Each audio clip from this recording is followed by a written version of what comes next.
আসসালামু আলাইকুম, সবাই কেমন আছেন? আশা করি ভালো আছেন। আজকে মে দিবস 1 তারিখ। তো 1 তারিখে অনেকে হয়তো ঢাকা সিটি থেকে বাড়িতে যাওয়ার উদ্দেশ্যে রওনা হতে পারেন। তো সেক্ষেত্রে লঞ্চ কি চালু থাকবে না বন্ধ থাকবে সেই ব্যাপারে কিন্তু অনেকেই শিওর জানেন না। তো আমি আজকে চলে আসছি সদরঘাটে। তো আজকে কিন্তু 1 তারিখ মে দিবস, শ্রমিক দিবসে কিন্তু আপনারা সদরঘাটে লঞ্চ চালু এবং লঞ্চ খোলা পাবেন সবসময়। এখানে দেখুন লঞ্চ চলতেছে। লঞ্চগুলো কিন্তু আগের টাইমে তারা যে টাইমে লঞ্চগুলো কিন্তু খুলতেছে এবং চালু তারা ছেড়ে যাচ্ছে কিন্তু।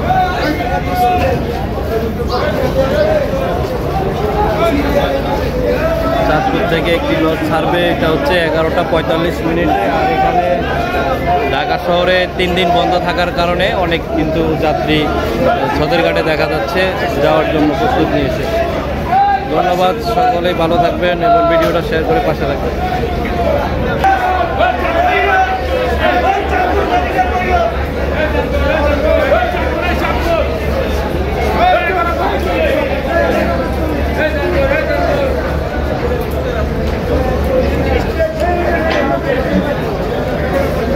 আজকে মে শ্রমিক দিবস 1 তারিখ, কিন্তু লঞ্চগুলো টাইম মতোই ছেড়ে যাচ্ছে, কোনো সমস্যা হচ্ছে না। আপনারা যারা যেতে চান সব সময় শ্রমিক দিবসের সময় যদি 1 তারিখ হয় সেক্ষেত্রেও কিন্তু আপনারা সদরঘাটে এসে আপনারা যেতে পারবেন। অনেকে হয়তো এটা নিয়ে টেনশনে থাকেন লঞ্চগুলো কি বন্ধ আছে না চালু আছে, অনেক জায়গা থেকে আসতে চান না। এই জন্য সবসময় বলবো আপনাদেরকে লঞ্চগুলো চালু রয়েছে এবং বন্ধ থাকার কারণে কিন্তু যাত্রীর সংখ্যা খুবই বেশি।